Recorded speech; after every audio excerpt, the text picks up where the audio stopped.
Welcome to the From the 108 podcast, starring the drunk uncles of White Sox Twitter. He's a Twitter-like whore, an Instagram thirst trap, and your grandma's guilty pleasure. Beef loaf. A West Coast attitude in a decidedly Midwest body, My Sock Summer. And your host. He's sharing obscure music thoughts to give you time to hit the bathroom. Cherezy E.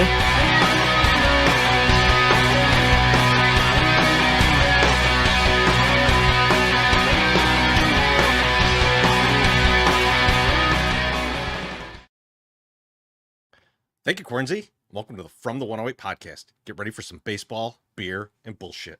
And remember the drinking rules. If Beefloaf says allegedly, or that he made a video about that, you drink. If My Sock Summer mentions his time on the West Coast, or blames his kids for something, you drink. And if I fuck up the intro, or make MSS appear to be dumb, you drink.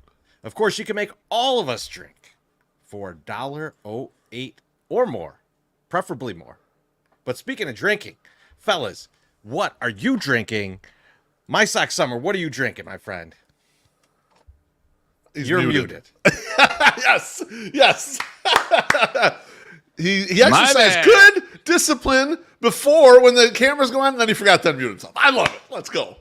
I am still drinking the Four Roses small batch. I'm going to drink this until it is gone. I'm emptying bottles left and right. That's and a half bottle there. I'm excited for you. Oh, no, it's not really a half bottle. It's like a third. Bro, I can't wait to argue in the post-show meeting. We're going to argue our asses off because we're going to be hammered. I can't wait. That's going to be That's a lot of booze. That's a lot of booze. I love it. I would like to know what we're going to argue about, but I don't know yet. I don't even need to know what it is, but I know I'll win. So it's okay. It's all We'll good. see what happens. We'll see what happens. We'll see what goes on. This is how it is, and that's how it's gonna be. This is how it's going on, man. What are you drinking? Baby, I'm sticking with the tequila tonight. I'm just gonna go nice Blanco. I got this bottle almost done, but I got a bottle backed up, so we're never gonna run out, baby. We got enough G4 to last us a long time here.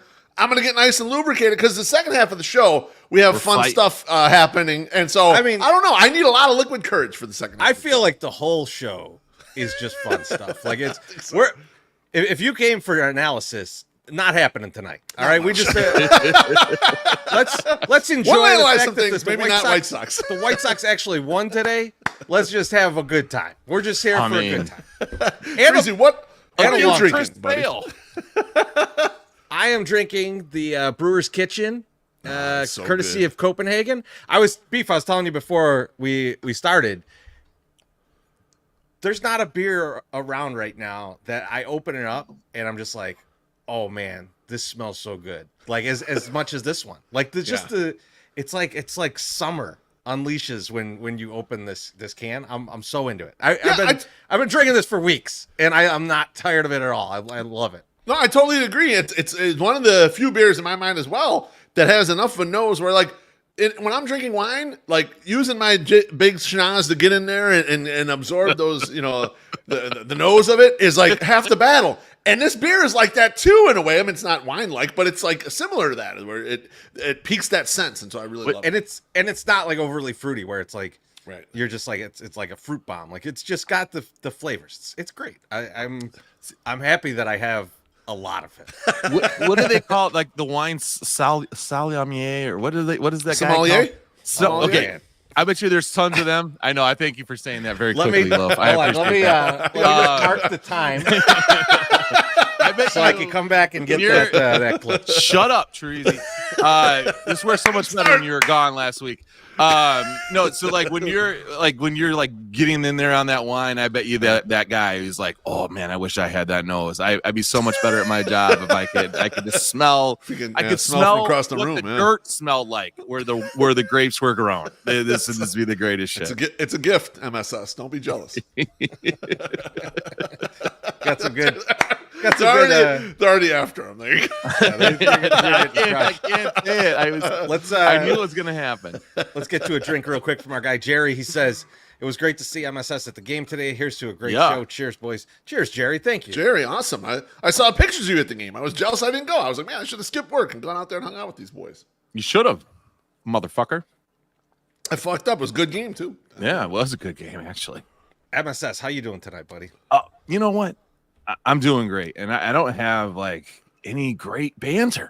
It's really depressing, like, because like what I would talk about, I feel like in the banter, I'm saving for our last call because I feel like it'll be a good discussion for everybody. So I don't really have a banter. I'm not going to sit up here and filibuster like some people are probably doing right now on national television. So I'm just going to be like, hey, I'm good. I thought you were going to come with a whole politics outline for the beginning of the show. Well, I mean, I am the politics guy. Yes, absolutely. I mean, if there's anyone that's paying attention to local politics, broad politics within the United States, it's definitely me. But no, I'm going to keep quiet and I'm going to let everybody make their own. You're more of a British Parliament guy. I get it. Like it's like I was going to say he's local politics. I want MSS prep for about the Tories. It's crazy. Treasy, I want MSS prep for an aldermanic run. That's what I want eventually. The 11th ward, we're gonna get re-gerrymandered MSS populist only. That's what we're gonna get. We'll get the curves and everything, and MSS is the victor. 8 years from now, we get it lined up.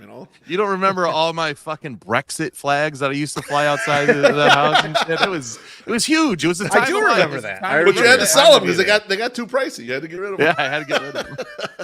So I'm going to decline doing my banter today. Feel free to pass on to your brother. Beef, how you doing, buddy? I'm good. I want to bring up that my lovely wife, she decided that my weekend was my birthday. The Monday I did the show with Baloney, but that weekend before, we had Father's Day on the Sunday, and then the Saturday we had Bonita's graduation party. So there wasn't like a lot of time to do anything or whatever. And now I'm not a huge birthday guy. It was my 46th birthday, so I was like, I don't give a fuck.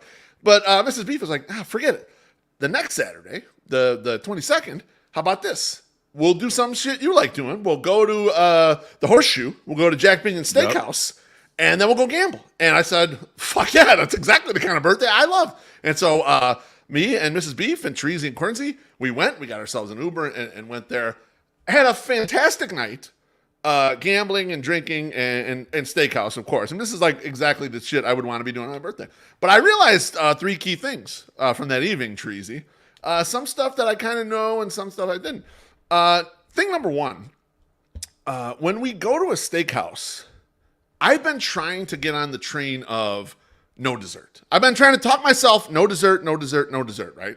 And because I think, okay, you're going to eat a lot. You're going to eat the appetizer. It's going to come and you're going to get the shrimp cocktail or whatever, and it's going to be a lot of food. Then you're going to get a huge steak. I'm not a guy who's a 6-ounce flake, 22-ounce ribeye. That's what's coming to the plate, and all the marbling, and I'm going to fucking crush the shit out of that.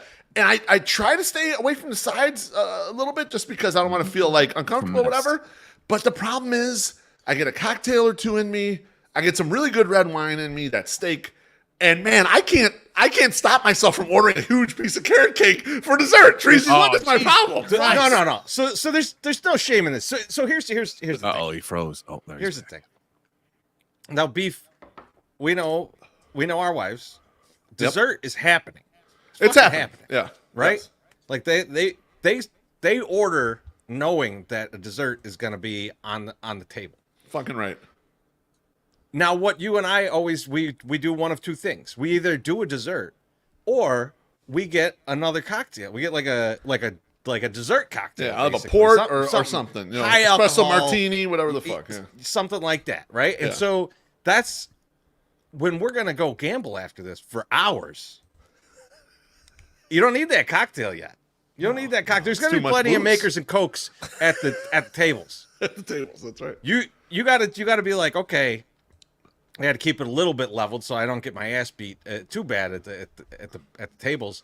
Yep. And you go with the dessert. And so that's what we did. I feel like we were smart in going for dessert. Positive EV play. That was a positive EV play. Speaking of positive EV plays, 2 things that I noticed from gambling trees. This is specific to you and I, and also specific to table game gambling. Okay, MSS. When Treasy E gets the perfect amount of, he's got his gamble flowing and he's got the booze flowing, he will offer, especially an older female dealer, sexual favors for a good card. He's cachets it and we will run away together. But what he means is you deal me the good card that gets me the big bonus on the 6-card bonus thing, and I will deep dick you. That he does it all the time, and he's always done it, and he did it again on Saturday night, and it cracked me up because I wasn't waiting for it, but it was one of these things that came from way back in my head. Like I remember I've seen this 30 times, and it washed over me. I got so happy when I heard it. It was great. Okay, let me just preface. Did he this spit on that thing? He was going to get his thing spit on. Is what was going to happen. Beef is correct, and so, but I've toned it down. How do you say this? I've toned it down over the years, right? Okay, toned it down. You're the married version of it now. It used to be a different thing back in the day. That's right. Right, because so like if we're thinking back in the day, it would be a little more crass. It'd be like, you deal that card, we're going straight upstairs. Like something like that. Right. Okay, I like that. Like we had probably, I don't know, Very George Clooney. What do you think? What do you think? She's like 60-ish years old. Yeah, I was thinking early 60s. Lady Oh, she was dealing loves our cards. So we're playing 3-card. And she was poker. a lot of fun. She was an awesome dealer. Like we're talking back and forth. 3-card poker. I've got Ace King. I think Ace King Jack, Ace King Queen of. Then you got straight diamonds. flush. So I had the straight flush already, but I had the 6-card bonus. So I said, you throw down that Jack 10-9 of diamonds, we're getting out of here together. We're hitting the road. It'd be 100 G's, baby. and like obviously it did not happen because I would be going way crazier in this story. Yeah, but might not be here. But she turned to the pit boss and she's like, I almost left. She was down. MSS, you see, and that's how he gets. That's how he almost gets these cherry hands because he's offering that up. Jerry O'Sullivan says, "Beef, that should have been all you." I know, he fucking cock blocked me like he always does. That's what he does at the tables, Jerry. Like we're brothers, and we're best friends. But when it comes to gambling at the tables, I will get cock blocked by money was on the line. Money was on the line. So what? You object to this, MSS? No, I like this. I thought you were done. I just wanted to make sure before we pay some bills. I wanted to. No, I got one more. I got one more. more. I still haven't even gone. Yeah, Tracy ain't gone yet either, baby. Fuck. Really? Oh, no. I was going to talk. We'll tell you. No. We'll tell you when it's your time to pay some. I was going to talk some casino things with you, so I'll make sure you were done with the Go casino ahead. talk. No, I got more casino, but go ahead. No, go. I want to wrap it up. Okay, number 2 thing that I have noticed, Treasy, and it has to do with me, is that no matter how hammered I am, and you and I, we got pretty liquored up. We were ordering drinks at the table, whatever. I know perfect. I can count down my pay down from the dealer perfectly every single time. I know if they're short paying me, and I know to raise my hand and say, hey, you need to pay me a little more. But especially more important is I know when they overpay me on some shit and to shut the fuck up. And that one hand, we had the relief dealer came in, and I hit a bonus, but it was only should have been 5 times MSS. And the chick paid me 15 times. And the best thing you can do in that is just shut the fuck up, don't say nothing, let everything play out, and then quietly pull your new money back that you didn't really deserve. So $100 extra I got, which was nice. That's not bad. And it's only $100. I mean, shit. We're it's sitting not like you like an extra 10 grand or something. We're sitting shoulder to shoulder. Me and Keith, right? Because there's people at the table. He could easily lean over and whisper at some point that happened. He waited. He waited a solid hour until we were like walking to the cage to cash in the chips, and he's like, that hand when I got this, they overpaid me. I was like, I don't even remember that. That was so long ago. That was so long ago. But yeah, he definitely got the zip. And Cornsey says, "Oh, that lady got fired." When No, they figured it out. no, not for that amount. No, Not that's wrong. way too small. No. And she was a pinch hitter anyway. So like, Yeah, she was the relief dealer. That's She made a on mistake. them. If they That's caught on it them. while I was there, I'd give them the money back. But they didn't, so too bad. Yeah. So, hey, so you were there, and like the next morning, it's like 9 o'clock in the morning, and you post a picture of the bathroom at the casino with the sharp objects container in there. And Well, it had the sign. It said for diabetic needles. Yeah. I had never fucking seen that before in my entire life. Yeah. And so I said, what the fuck? Did you guys spend the night there? And you're like, no, you idiot. I took the picture the night before and then posted it at 9 o'clock in the morning. And then you go, here's me at Josh Nelson's wedding. I think right now. Right now. And I was like, first off, motherfucker, it's not that big of a fucking deviation to say you fucking spent the night there and you fucking are taking a picture in the bathroom at 9 o'clock in the morning. Okay, I'm not an idiot. Okay, there's a lot of things I do. No, you're not. That are I'm just very busting your fucking idiotic, balls. right? Like I can't pronounce the fucking wine person's name, and I'm not even going to attempt it because I don't care. We'll practice after the show. But like, we'll talk it through. But like that wasn't one of the things. I was like, people were like, God, what an idiot, what a dumbass. I was like, no, it's a fucking natural thing that could happen. We got all tore up. We had to spend the night. We couldn't even get a fucking cab. You have problems getting Ubers. I mean, this makes sense. All right. So anyway, I just want to get that off my chest. Getting an Uber. It was slow, but it was more a monsoon than anything else. Yeah. Anything else. It was nasty. Treasy, Yes. how are you doing? I'm doing good. So yesterday, I was working from home, and so I go off for lunch, and I go over to Simone's, right around the block here, and it's just basically me and the bartender in there, and he's like. So the music in there is like whatever he wants to play. And he's got like this like totally 80s mix going on. Okay. And this song comes on. And like I realized that this song in particular, I cannot separate from the movie it's in. So it's the Push It to the Limit song. You know this song from Scarface? Like the montage song in Scarface? Yeah. Like okay. I heard it and I was like, it felt like I honestly felt like I've never heard this song outside of the movie. Like it was like I've never heard it in the wild. I'm sure I have.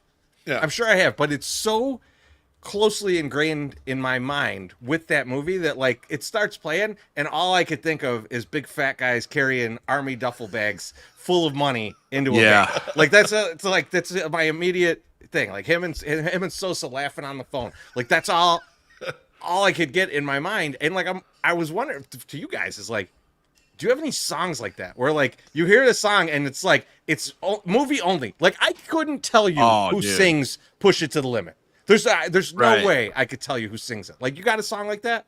Well, Kenny Loggins, I'm All Right, Caddyshack. Just immediately the gopher like just dancing on top of the hole at the end of Caddyshack. That's my number one. That's a good call because you've never dialed that song up. No, like no, not one fucking time, not one time. And another one would be the Axel F like song. Now that's bullshit. A really good one. That is bullshit. You listen to that on replay in your house. I know you have. I'll dial that. I would have dialed that up constantly if we had access to media like we do now. As a child, I would have played Axel F. I probably would hate the song now in my 40s. I would be like, fuck this shit. I can't hear. Fuck Axel F. Fuck STP. I'm the one that put 5 million views on that YouTube when I was a kid, just playing Axel F over and over, But yeah, those two come to mind immediately. Treasy, this is a good question. And really for me, I think it's pretty much like stuff that is in Randy Newman's catalog. Because I would never go listen to Randy Newman. But then you're watching Major League and it's the opening of the Cuyahoga River burning, right? And I love LA. Who the fuck goes up and picks out I Love LA and listens to nobody. No one's ever listened to that on their own. Randy Newman is just a soundtrack guy. No one has ever listened to his album like ad hoc. And I don't believe he's ever had a concert. No one's ever gone to we must see the guy who does all the soundtracks. No one has ever done him that. A concert and it's just he's playing the piano behind the screen and the screen's just all the different movie scenes in front of it. Like that's all his concert is. That's the performance. Yeah, no, it's got Woody blows up. All right, here we go, guys. You got a friend in me. I got a good Randy Newman voice, especially that one. I had to watch Toy Story many times. I was very impressed by that Randy Newman impersonation. Does it get better or worse the more you drink? I'm just curious. I don't know. We'll find out. I'm sure it'll come back later. It's not as good as my Bruhan Luke impersonation, but other than that, it's pretty good. So I want to bring back the last segment here, but Timothy Maher says Treasy's out here offering sweet nothings and nights of ecstasy, and beef is defrauding the working class. Sort of, not quite, but yeah, you got the point. Okay, sorry, Treasy. I gotta say, because I only listened to last week's, right? Yeah. So but I was on my way up to a show. Well, one of my buddies was playing a show up on the north side, and we're driving up, and it was just a perfect time where like the show had just started and we're like getting close there. And so I listened to maybe like the first 10-15 minutes of the show, and like you did the Luke impersonation. Yeah. And then he must have commented like and said like, you don't like, it doesn't sound like me or something. Yes. And you guys responded, and like me and Cornsey were in the car, like, That sounded like Luke. That was Yes, it did. Yeah. that was good impersonation. That was good impersonation. I never say dude. You just said it. Danny Miller brought up another one that I was gonna say is like, and Karate Kid, you're the best around. Oh Like, man, that's a perfect quote. Again, I have no idea who sings "You're the Best Around," but if I hear "You're the Best Around," I see Danielson doing that illegal kick to cheat his way to a championship. Right? You're not the only one. Jared Sullivan says Holiday Road from Vacation. Oh, Look, yeah. I love Lindsey Buckingham, but I'm not pulling up Holiday Road ever. Oh. I mean, that's the only time I'm hearing it. I'm not listening to that. It's a good song, though. Like for the movie. Like For the movie. Good movie. For the movie, yeah, but it's not a good Never song. gonna listen to it. Tyler Voss says, correct. as a long-term LA resident, no one here gives a fuck about Randy Newman or that terrible song. Thanks. Appreciate you reinforcing that. Man, he's still Zombie working, Jackie though. says, now do Aaron Neville. Yeah, if I knew even one Aaron Neville song, I would say it, but I don't really know what songs he sings. Oh, man. I know he's got the Cocoa Puff on the cheek, but I don't know anything about his music. He can sing, but I don't know the songs. He's got a good duet with somebody. I can't remember. Oh shit. Who It was must it? be really memorable. Yeah, I know the no. song. Terrific. or I can't remember who it, was but with. it's great. But I'm pretty sure it Pretty happened. popular. It's pretty It was popular. tremendous. You know what I do remember though, Cheesy? What do you remember, buddy? It's time to pay some bills. There we go. Hi, I'm My Sox Summer, famous White Sox Twitter personality. And I'm here to tell you all about the delicious sides at Lawrence's Fish and Shrimp. From their mouth-watering fries, crispy corn fritters, savory onion rings, zesty okra, and delectable mushrooms, they've got the perfect match to any dish on their menu. Whether you're enjoying succulent shrimp, flavorful fish, or any other seafood delight, these sides are the perfect accompaniment to enhance the flavors of your meal. Stop by one of our 4 locations today and visit our website at chicagoshrimp.com to place an order for pickup or delivery.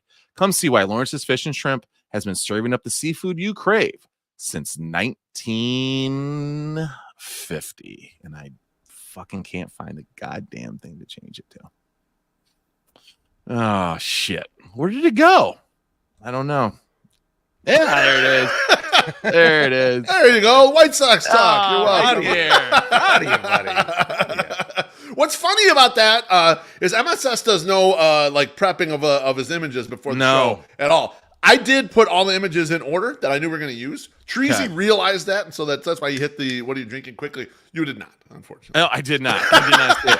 Well, I see. Now I see where it Now you starts. see where they're at. Yes. Okay, I didn't now put your ad aware. reads there only because Yeah. I don't know if you're going video read or not. I never know, so I don't want to. No, not till next week. Maybe not. Maybe we'll just keep going live. We'll see. What people say in the comments. Do you want live reads? Do you want me to make a video? Because I might just make a video. We'll see. Depends on how we'll talk about that later. I got something on that later.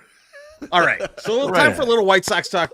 I was in my my beautiful Mazda today, rolling around town and listening to the Sox win a game. So as the Sox are winning, we're realizing that maybe, just maybe, there's a few players that might get traded from this team. But the question is not who will get traded, but who wants to be traded the most. Oh, man. Who is dying to get off of this team? And Beef, I'll start with you. Who wants to be traded the absolute most? You know what? I think mine is a little bit outside the box because you wouldn't think of it because this person has been here a long time. I think a lot of the people you might think, oh, the person's newly here. They're like, man, this team fucking sucks or whatever. I want to get out of here. But this guy has been here for the long haul. And I'm sure he can't wait to get the fuck out of here after experiencing all he has. And that's Michael Kopech. It has been a fucking roller coaster ride here since he's been here. He comes here, hot prospect, comes up in 2018. They kind of rush him up. He's a starter. He's electric.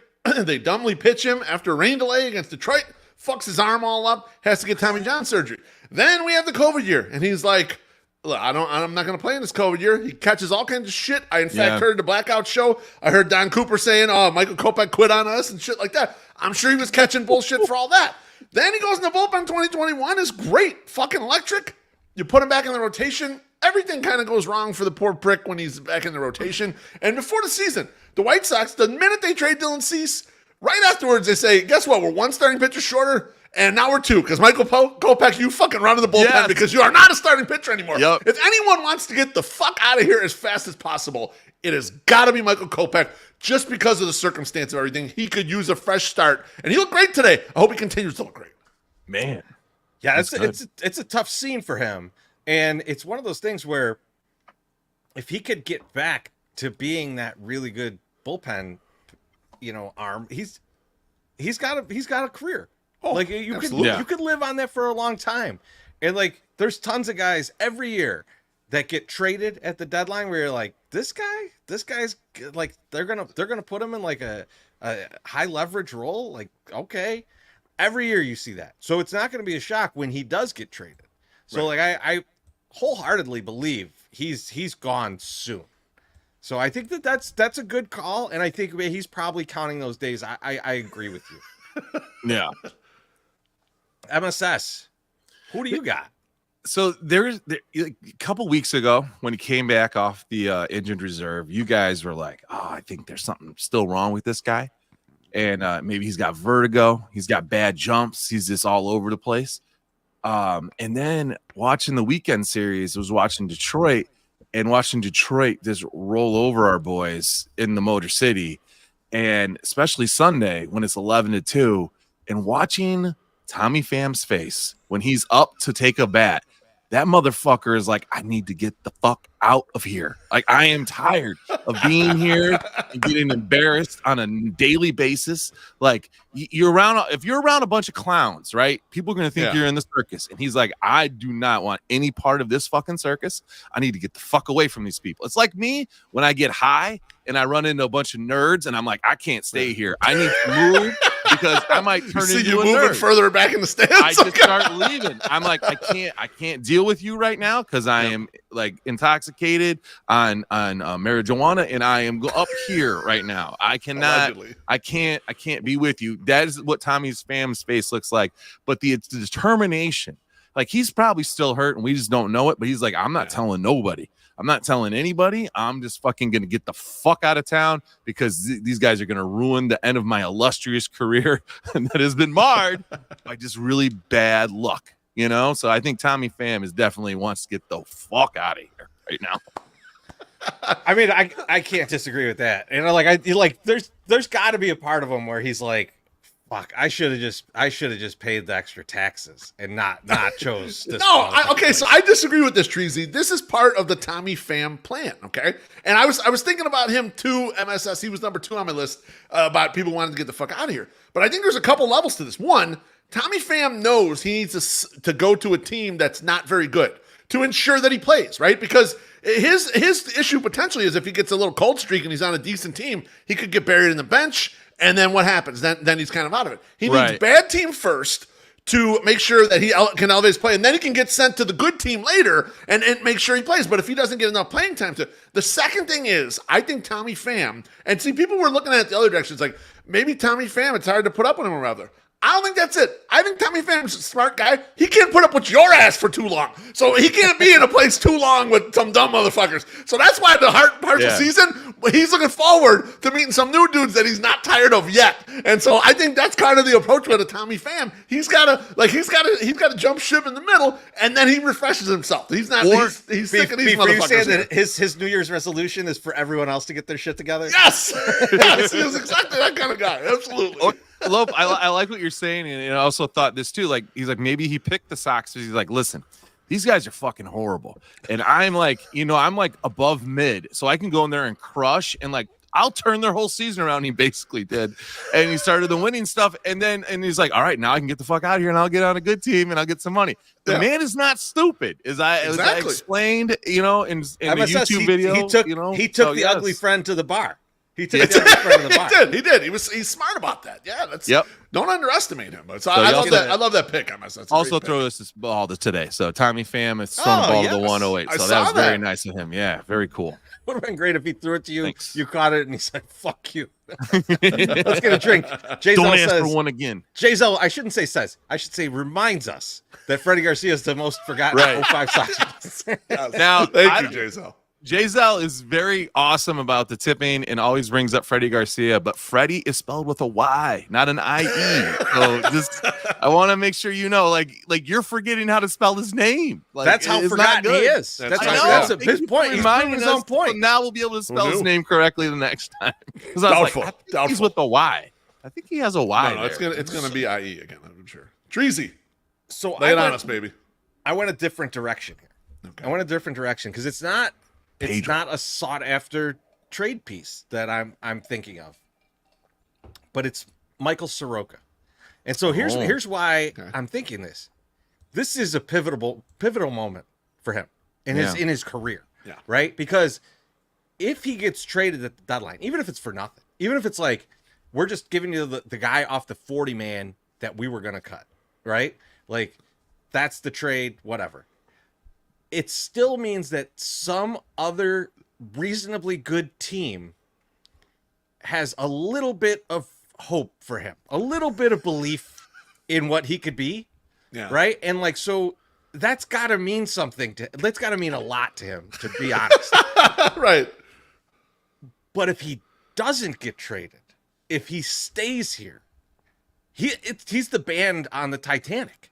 I mean, like he's like, he dies with it, right? Like he's like, this is it. Like he could, like, not going anywhere. It's Jim Margulis's dream for him to go 0-14, but like, that's not good for anybody. No. And like, and so like to me, like he's got to be like these next few weeks, like he's got to be thinking, I have to put it all on the table.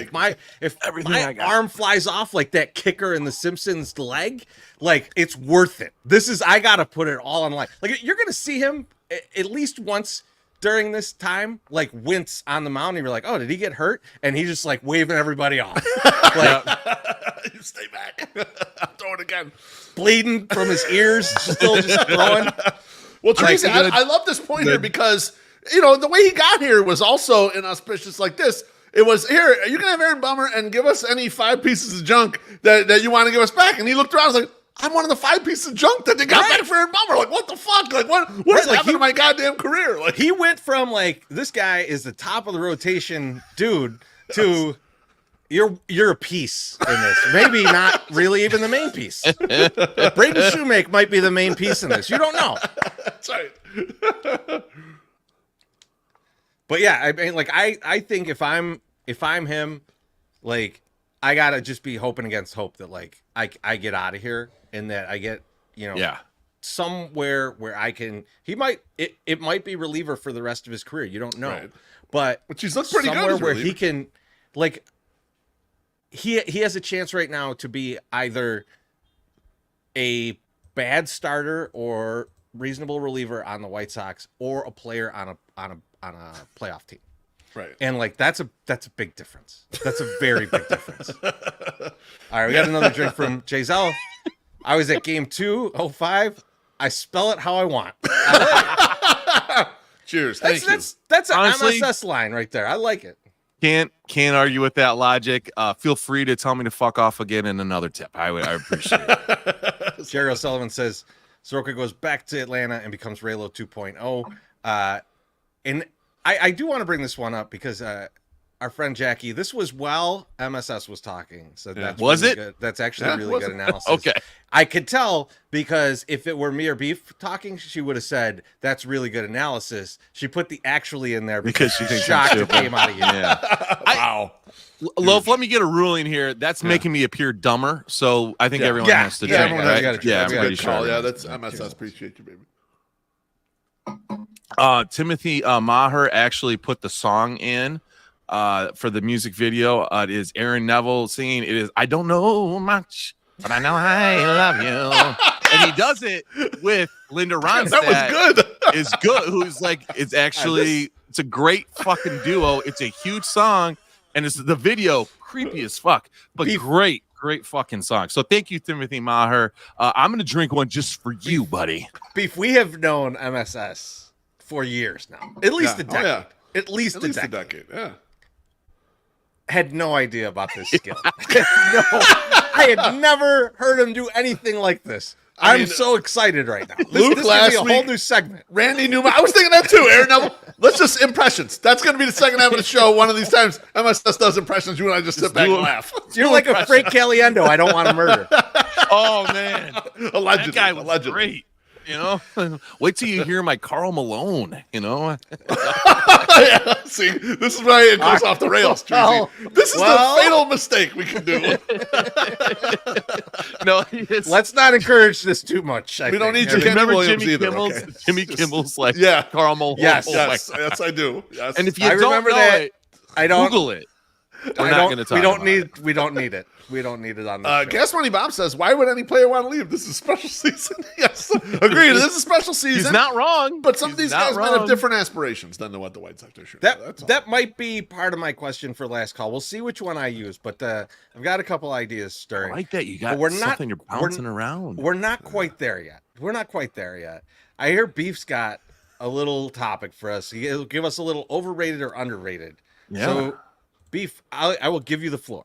Thank you, baby. So there's a lot, during any White Sox season, there's opinions swirling around about various players on the roster. And I just want to take your guys' temperature on what you think the rest of the fan base is thinking about certain guys for the White Sox. And so since we don't really have any cool stuff to talk about in general because the team sucks so bad, I think fan impression is a good topic here. So basically, I'm going to ask you a player, and I'm going to tell you if you think they're over or underrated by our fan base.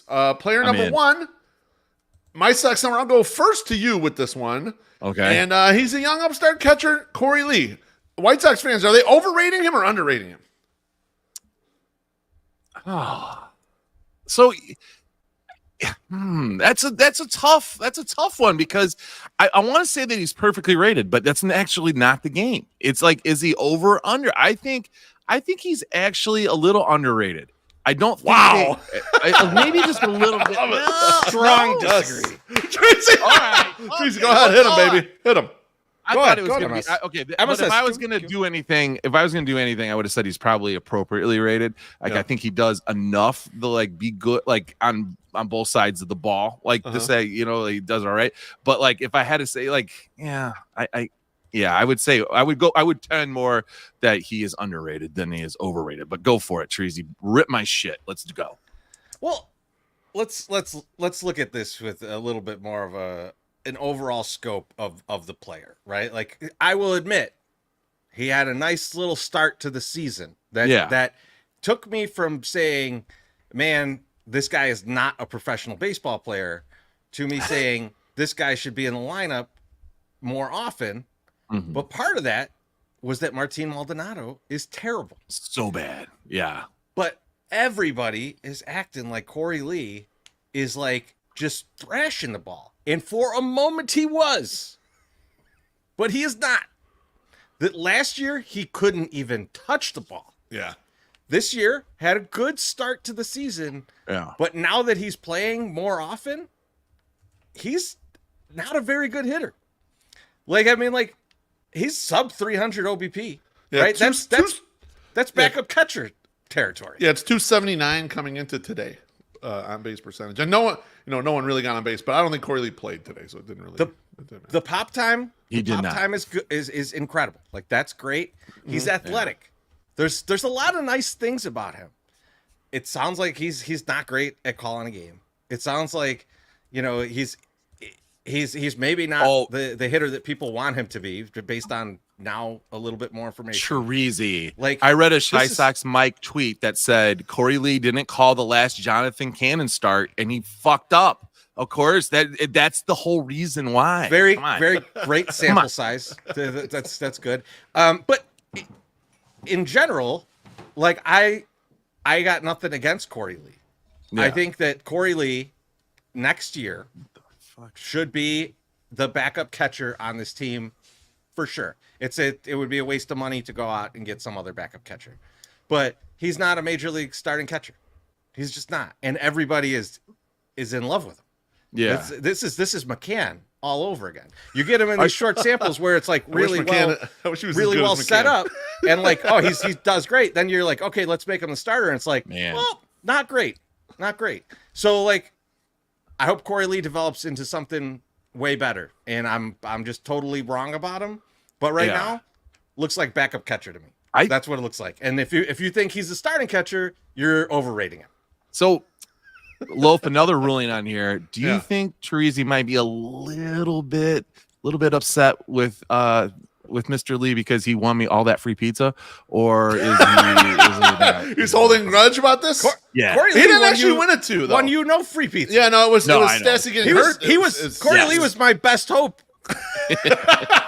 If he could have jettisoned Maldonado from the team earlier, I would have had a chance if Stassi, Stassi's hip, if his body worked, but apparently it doesn't. So I'm going to say no. I don't think that's the case. I think it was. All right, next player, and I'm going to start with Trezy here, is John Brebbia. Trezy, John Brebbia, is he over or underrated by the White Sox fan base? I think he's underrated. I think he's underrated because he's not been great for the Sox, and so like it's easy to underrate him. I think I wouldn't blame anybody for saying like I don't really like this guy. I don't want him to come in the game. He gives me the nervous shits. I totally understand that. However, he's one of the guys that's actually going to fetch us something at the trade deadline. Yeah. So I think you're if you're like I don't like this guy stinks. He's got to shave his beard. You're underrating him. You're underrating John Brebbia. And plus his fucking walk-in music is incredible.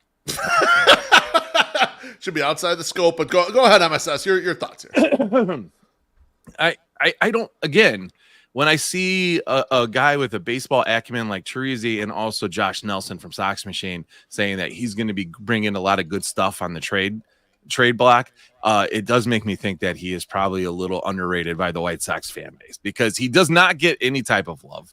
And maybe it's due to the neck beard. And you're right, Teresi. Like it's just the neck it's starting to come out down here, and it's too much. But you know what it is, though, right? Like I kind of dig the bit of like I come in clean shaven, and then I don't shave for a whole season. It's disgusting in some respects, which is why I like it. Right, it's kind of gross. But he seems to be getting better as the beard gets fuller, I think. I mean, I don't know if there's a correlation or what, or if there's a causation there, but it's like a weird Samson face. I like it. I've never had the nervous shits when he's come into the game. So, like, I feel like I've appropriately, taken him. But it's just, he's just, he comes in and he does his job and has done his job here more recently. But it's nothing like flashy or crazy, but I understand why people are underrating him also. So yeah. I mean, I think Brebbia has a 5.52 ERA, so there's what a lot of people rating him on. But Teresi is FIP 3.22. Yes, he's 11 Ks per 9 and only 1.84 walks per 9, and that's a 6-to-1 K to walk rate, which is outstanding. So just like, there's been some hiccups in here, and I think fans kind of remember those hiccups, but he's generally been pretty reliable, and those stats are before today, which he threw another 0 in the 8th inning today. So, I think I kind of agree with you guys that he might be a little bit underrated. Next up, before you do that, we got a little drink here. Let's get a drink. Hit me. Our friend Missy says, love seeing MSS and his adorable kids today. Loved more seeing Soxwood join me in the light landing because he took a look over at the section and said, "Yeah, no way." It's like when he looked at Twitter. Cheers, Melissa. I mean, I guess he doesn't want to return into the scene of the crime where he got blown by his best friend in the class pick. I like to go back to places where I get blown, not necessarily by my best friend, but hey, fun I have not seen you in that KFC parking lot since we were there. Drive through. Next up, this is for my Sox summer. Yep. Over or underrated by the White Sox fan base, Luis Robert Jr.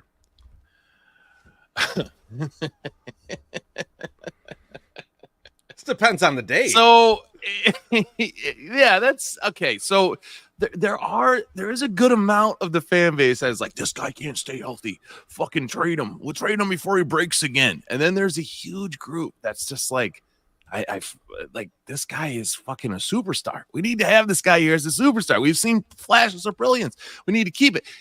So he gets lumped into this group of with two other players that he should not get lumped in with, and that's Mancada and Eli. Like, you can't compare him with those guys. This guy, he has some, yes, there is a little bit of a concern with Luis with them staying healthy, but also he does the damage when he's in there and is playing his position defensively pretty well. So like he does it both offensively and defensively when he's healthy.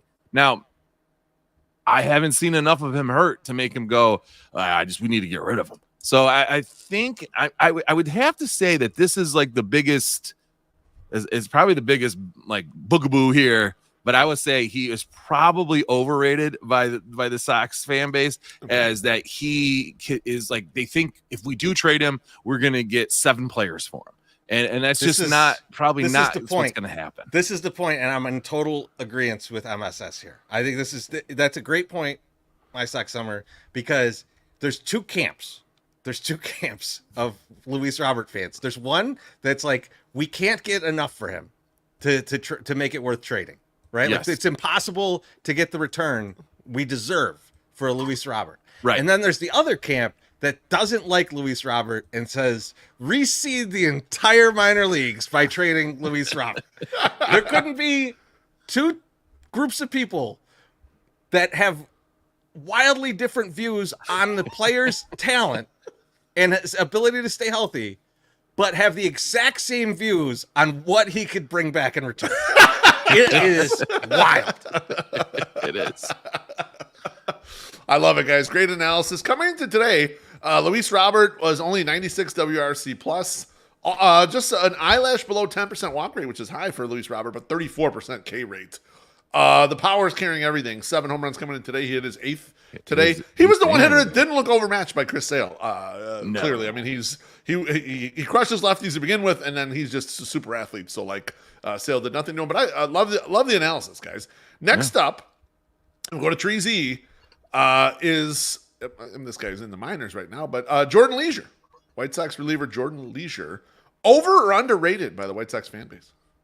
I think he's overrated in general, and I'll give you an example. And this is by someone I think we all respect, right? And it's James Fegan, right? He's talking about them on the Sox Machine podcast, and someone had asked a question about like, are there anyone in the bullpen that just like would be untouchable? And like, he didn't say that Leisure would be untouchable, but the name came up, right? Like that's one of the guys that he references. Like, yeah, it'd be, even that guy you'd probably be willing to trade and stuff. And it's like, he's not even on the major league roster. Why are you mentioning him? Right? Like, that's how much he is in the minds of people as like a pitching prospect. And it's like, yeah, he's like, I haven't seen anything where I'm like, oh shit, Jordan Leisure. Like I've not been at a game. I've not been watching a game where we're sitting there, someone's struggling, and I think to myself, well, we got Jordan Leisure, so let's get him in there. And the fact that like we're even talking about Jordan Leisure when he's a AAA and he's a reliever you're overrating him by putting him in the segment. That's kind of my bad. MSS, what do you think? I'm going to go with the same thing, because I don't think that he's hasn't done anything of like substance to make me sit back and go, yeah, I really like this guy. I know I've heard it from you guys before. You're like, hey, you got to look at this. Yeah, he's actually blah, blah, blah. But I don't even think it was him. It was somebody else. So yeah, definitely overrated. We even brought him in this subject, in this segment.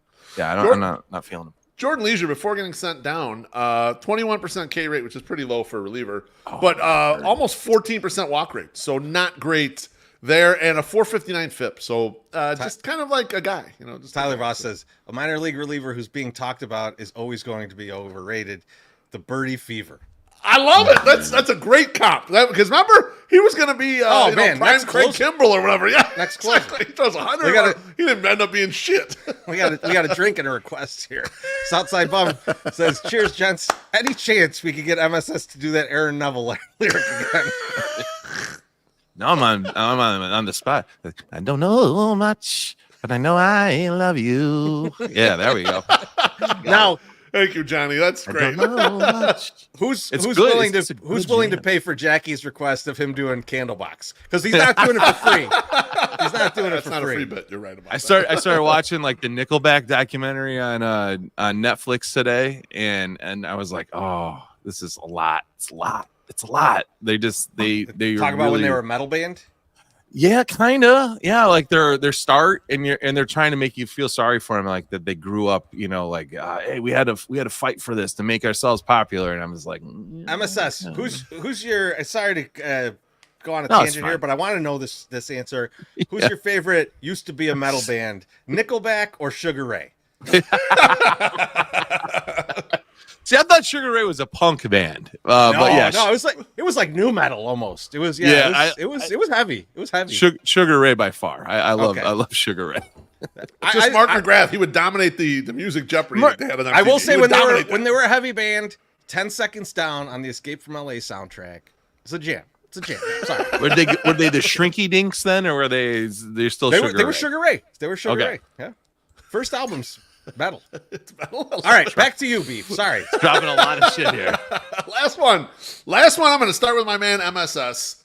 Is this player over or underrated by White Sox fans? Your guy, and you called it before the season, Paul DeYoung. Is he over or underrated by White Sox fan base?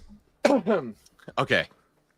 I'm only going to say this because I firmly believe this. He's 100% underrated. People are not looking at him hitting 15 home runs and thinking, this guy's fucking saving us or whatever. And it was never more evident than we made a fucking error. And everyone's like, this fucking asshole is like, yo, he's won a bunch of games for us this year. Shut the fuck up and let him have a fucking error. I think it was in Detroit. Like, just chill out. Like when he was running, and Jason Benetti, of course, like points it out. It's like, what is he doing? Oh my god! And most of it was his. Like, it was the fault of the first base coach. Like, Paul, get the fuck back here. Get back here, Paul. Like that's what he's supposed to be doing. The dude that's taking a shit. Like when he's supposed to be like in meetings or out on the field, and now it's on the run. But like, no, when people started yelling at Paul DeYoung for making that mistake, and like they're like, oh, what's he doing? This is so amateur.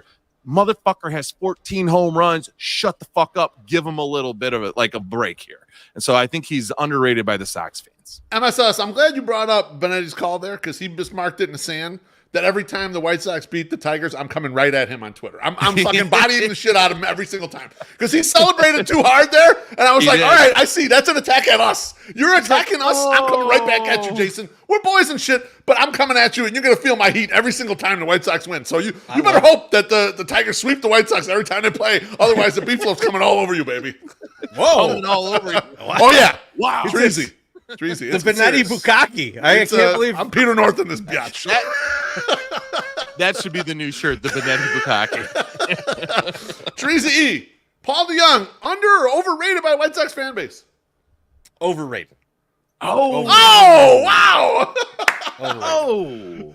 And tell me why. I will say a couple things. Tell me why. One, I underrated him coming into the season. I will say that. I think coming into the season, he was underrated.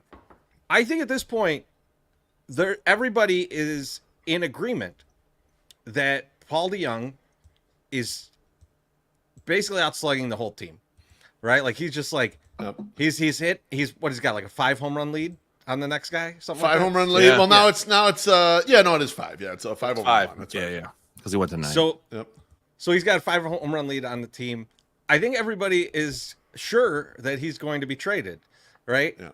But that's the problem. I don't know. And this is where, like, when you're looking at a bad team, how you can like kind of see how people are rating, and this goes back to the Luis Robert thing. Yeah.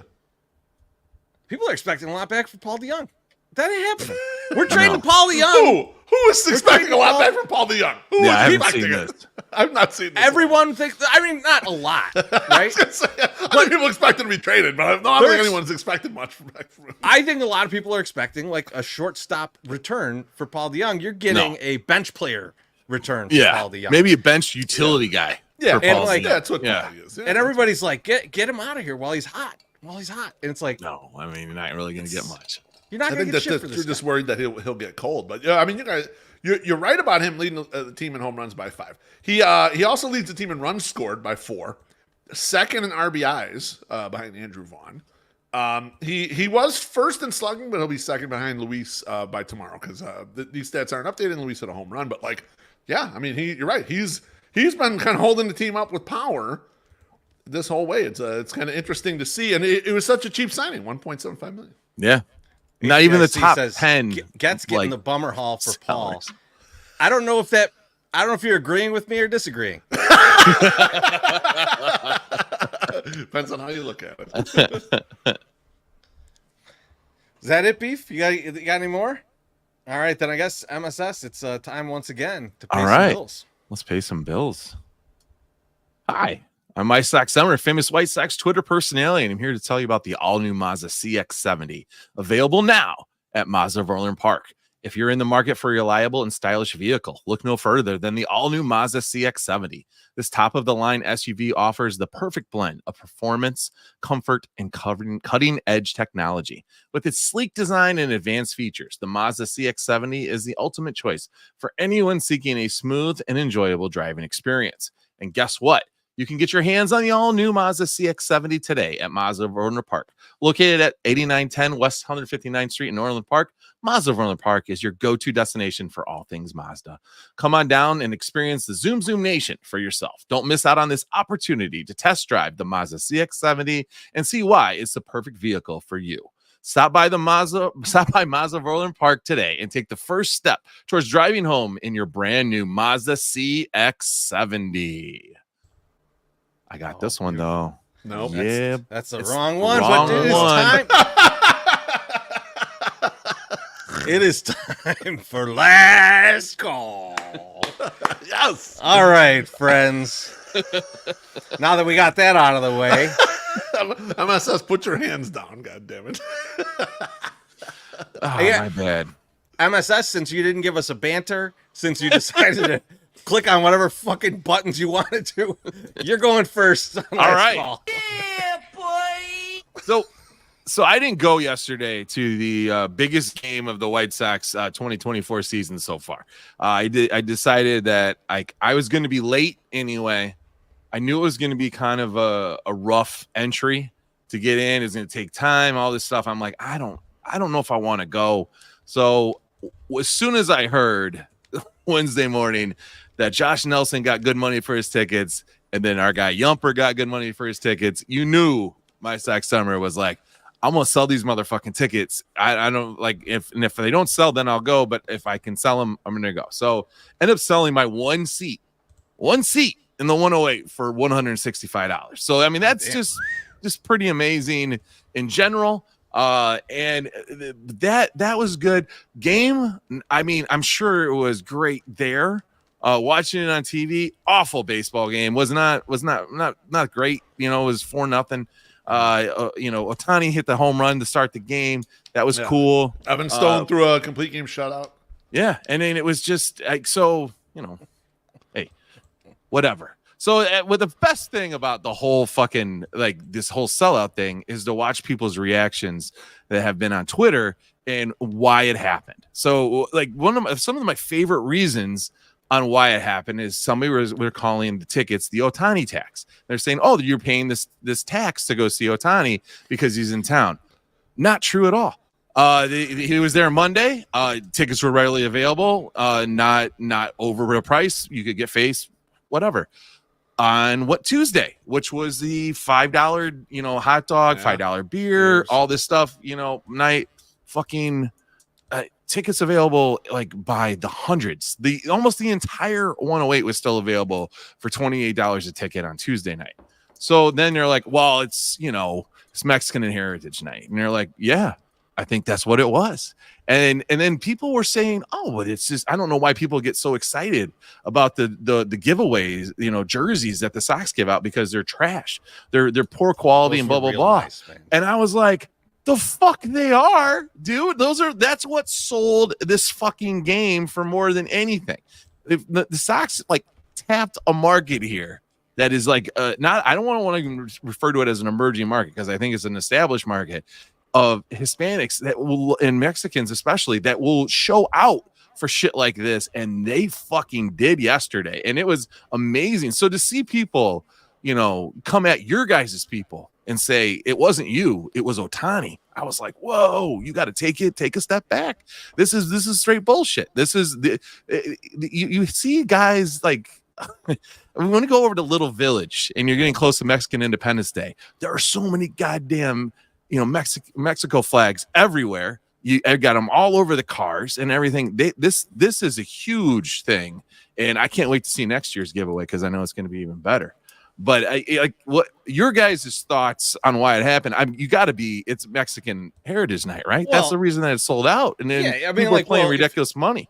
If you're thinking about two fan bases that are going to have a huge Mexican population within the fan base, it's the Dodgers and the White Sox. Right.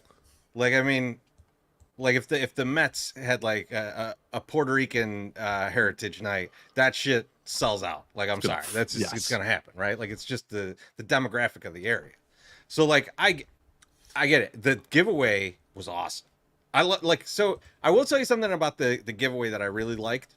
I didn't get it, but I saw it. You guys didn't I get it. I'll get it at the end of the. I'll get it at the end of the year. Yeah. But you know how usually they'll like print like the name of the sponsor on the sleeve or something.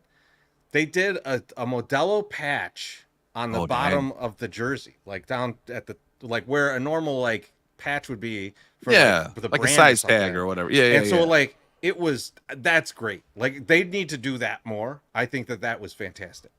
But Beef, I have a question for you outside of this. Now, everybody's going to buy the scenario that MSS sold a ticket because he likes money and like he saw an opportunity. Yeah. Do you think that with as many beautiful Mexican women that we're going to be walking around with big burly Mexican motherfucking boyfriends that MSS thought he's going to get his ass kicked because he couldn't stop staring from the seats? This crossed my mind. Like, one, it crossed my mind that like maybe that's the reason for selling. But then I also thought, well, that could be one of his big regrets because he's missing out on these beautiful Mexican women, curvaceous, walking up and down from the craft game. I'm thinking, this man would be in heaven just enjoying the scenery around here. Fuck this ball game. He'd be like, yeah, this is a great game to be at. And it was packed and everything. So that crossed my mind when we're sitting there. I was thinking, man, MSS, I know he cashed in some dough here, but that dough's fleeting, man. This would have been a great moment for him. Just viewing, his eyeballs would have been popped out of his fucking head. It would have been a great game for him. It like literally, and I'm not even shitting you. Like, I just started lowering the ticket price, right? Like, and I got down to, I finally was at T-ball practice, and I said 165, and I was like, that's it. Like, I'm not going any lower, and I'll go. So it hadn't sold, like, because I hadn't checked my phone because we were doing T-ball practice. So I was like under the assumption when we drove home, I'm going to the game, so I need to go change. So when I got into the house, I checked it real quick, and it had sold. And I was like, fuck yes. Because I was tired. You guys skipped Tuesday night. I did not. I got drunk Tuesday night, so then I had to go Wednesday and work out. And it was a long day yesterday, but I would have gone had the ticket not sold. But yes, I might have got popped in the eye by some burly Mexican. That would not be fun. Maybe poked in the eye by my own erection. Who knows? Now, well, I was going to say, you couldn't wear your normal like gym shorts to the game. Well, let me ask you guys a question though about the night, the theme of the night. Now, if I remember correctly, and I could be wrong about this, you guys correct me. I thought they would always have like Hispanic Heritage Night, and it would be like in September, right? They're still having it again. They still do. Okay, so this they bifurcated. They said just Mexican Heritage. Yeah, that's the key right there, man. It is bifurcate out the various ethnicities, and it's the first one, and you try it and see what happens. And like this one was a monster, and like dude, we're rolling up. Treasy, you're pulling up to my house. There is traffic everywhere, even down my side street. It is packed with fucking cars. You park my garage. We walk up there. They had a big Modelo tent. I don't know if they had a band or what going on there. They did have a band. There was a fucking ton of people outside. There was all these people like in the going up the ramps. They were at the edge of the ramp looking over because in front of Gate 5 or like over by Gate 5, there was a band out there playing. And like people were into it, man. It was awesome. That like I like driving in, when we're sitting in all that traffic, there's and this is I can say this because it's me. There's a lot of pickup trucks that had like the Jalisco or Michoacan in the back of the window. I was like, yeah, this is our night. We're doing it. We're coming in full force. No, I texted or sent a message in the group chat, and I was like, yo, if this was our every day or every game type of response to shit, I go, I'd have to make some adjusting to how I drive in the neighborhood, because I was like, I'm trying to shoot down 35th to come home, and I'm like, what the fuck? and I'm not thinking like these motherfuckers are all showing up like they are. I know the game is sold out. We were alerted to this like 2 weeks ago. Hey, this fucker is gonna sell out, so make sure you are coming, whatever. And then I got shit on by those guys because I didn't show up. And then thankfully they did the wave, and I said, see, this is why I didn't go. I didn't want to be involved in this shit. Now, here's why I love we were overwhelmed too, MSS, with the wave, because there weren't a lot of the regulars there, man. It was just a few of us. So I heard that, but also this is why I love this. And I tweeted the guy on Reddit that had posted a long post. It was like, why can't I get a cheap ticket for Wednesday night on with a badass giveaway? Ohtani's in town, one of the best teams in MLB, blah, blah, blah. I don't even really care who's there. I just want to go there and get a campfire milkshake, get high, and watch this, watch baseball. I don't even care. Sir, you could do that against any other team, any other night, any other weeknight, and the whole fucking thing. Yes. But you pick this thing, and it just reeks of bullshit to me. They're just like, well, I just don't understand why I don't get premium shit for a non-premium price. Like, why can't I have this all the time? It's like, no, shut the fuck up. Like you could do that with unpremium teams, like you can with the Colorado Rockies. All fucking weekend, ain't no one going to be there. You can come 3 games for probably what you would have paid for Wednesday night, but no, you're not going to do that because you wanted to go to that game. We know, we can smell it. So I love the mad people. Our boy Matt Ramsey posted up. He's like, I love people that come to the park 3 times a year and then bitch and complain about all the problems on the night that it's like the sold out, and he's right. I like the people that are like, oh, I can't go to a stadium. There's nobody there. The vibe sucks. And then they get there and it's a sellout, and they're like, oh, great vibe. Why the fuck can't I park my car 5 minutes before the game? Why did it take so long to get through this line? I showed up an hour or half hour before the game starts. I'm a person who complains when the Sox fuck up. Like I was annoyed after the 5K that it took me so long to get a fucking beer in there, and I was like, why can't you have like one more person at this thing to pour? You have all these taps. You're coming out of one fucking Modelo tap. What are you doing? It's 9:30 in the morning. I need a beer. But I should have told you to get your ass down to YLS. We got. But I have to say, really quick. Yeah, that's on you because you told me. It is on me. But it's on me. I guess my wife's texted your wife, but it's not MSS. I chose to stay in that line. I was pot committed. I was pot committed to that line. I wanted to be bad. The last night, like the parking piece sucked, right? But I would probably put that on the people driving because 1, like everybody's coming after work, right? And 2, so like everybody's kind of coming at the same time. There's no way around that. No, whatever. There isn't. Yeah, but 2 is like, I don't think people all probably knew, like you got to have a pass in advance. And so there was probably people going to the lots that couldn't park in the lots and then had to figure it out. Right? Like, so there was probably a lot of that. But when you got to the gates, and this is always my pet peeve with the Sox, like it's always hard to get in the gates if they have more than like 10,000 people. Yeah. Right in. I got right in. Perfect. 5 minutes before game time, we rolled right in. No problem. I went first thing at gate 3 too. It was like, so usually the most packed one, the one I would normally skip. Right in. They had all the side ones open. Yep. They had that prep. They were moving it quick. When that's going, it's good. I went to the bathroom multiple times during the game, and it was no line. You know why? Because they had the porta potties. They were ready with that shit. Yeah, they were. So they did have it. Good. I was actually like pleasantly surprised. The Sox for this game were way more well prepared than General Treasy. I agree because the lines for anything were not long. Like all the vendors, food and everything was pretty quick. All the vendors were like fully staffed and like almost overstaffed. Like our beer place, like everybody was there, and there was people like were just pulling beers too. Like so, like it was moving. And I mean, like. We don't really wait for beers, but like I don't even other people were really waiting that long for beers either. That's right. But yeah, I thought overall they did a good job. So if anyone was agreed, I was surprised. I don't know why.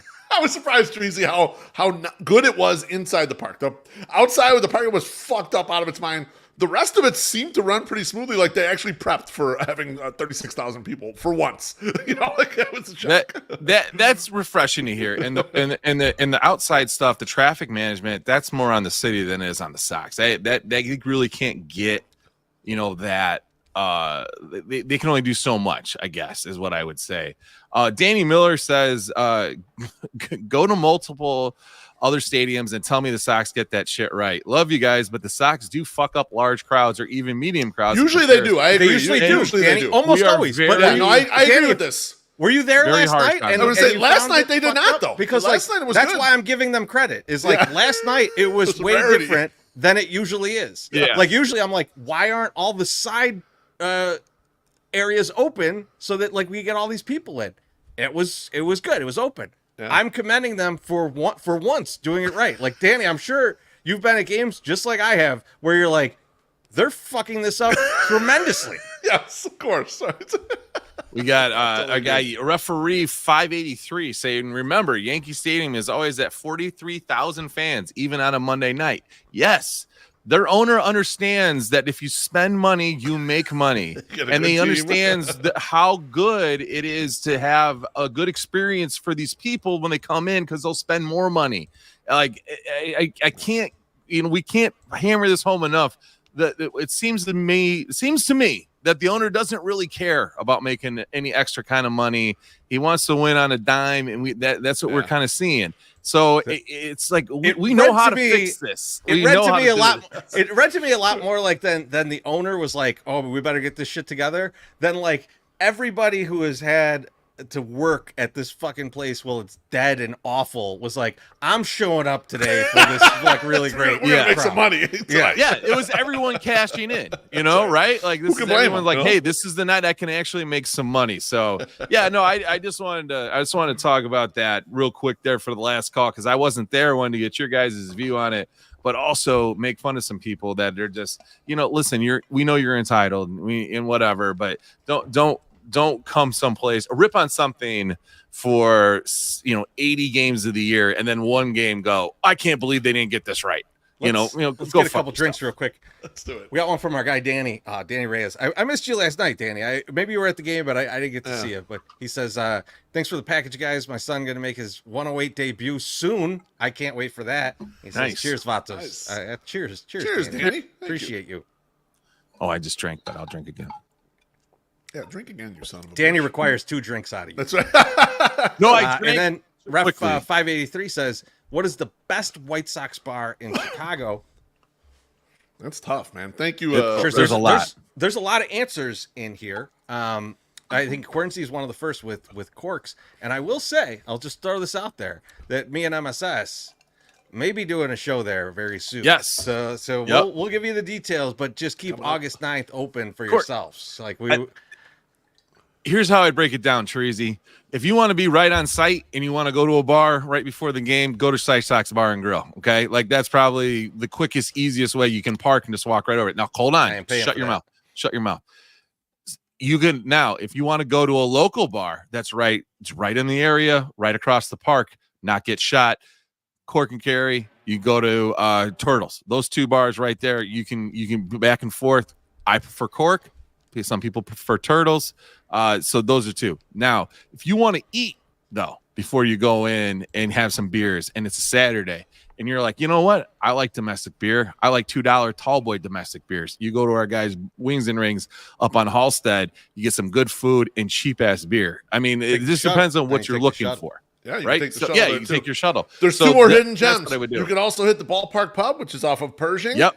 And then you can also hit Shinnick's, if you know, corner of 38th Street. So, there's a few more, so it's nice. CD44 says Lanuti's going to be pissed. He will not. I assure you he's No, not going to be pissed. I can assure you that he is not going to be pissed. Also asks, what is our favorite deep dish pizza spot? Now, that's, again, our guy Gene Kelly in the comments says that's, a very touchy subject.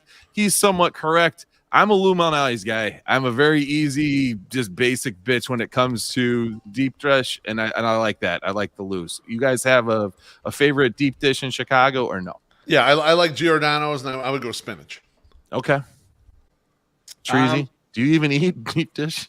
I like deep dish a lot. In fact, I don't really have a favorite deep dish because I'll just I'm down with whatever is going on, man. I'm not picky about deep dish. I like it all. I'm a fan. I'm a fan of all of his songs. I'm a fan of all of his songs. I had a deep dish from I celebrate the whole very catalog. recently. Really good. Don't tell anyone. Oh yeah, Keep it Connie's quiet. is good too. Actually, So Rick Benny's.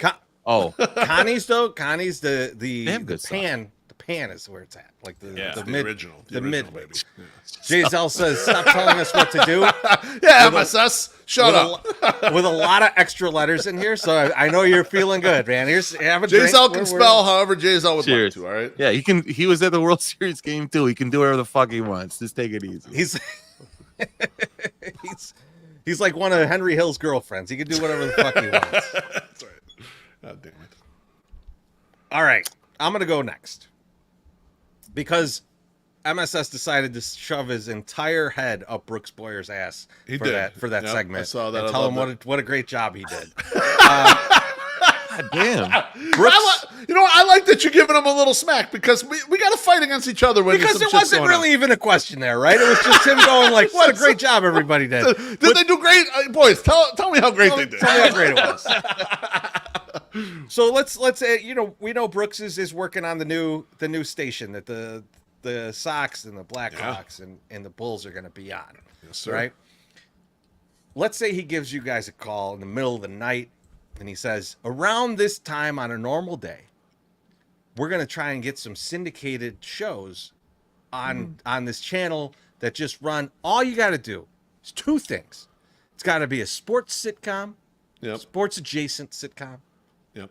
and it's got to beat out what like the infomercial would provide us in revenue at that time.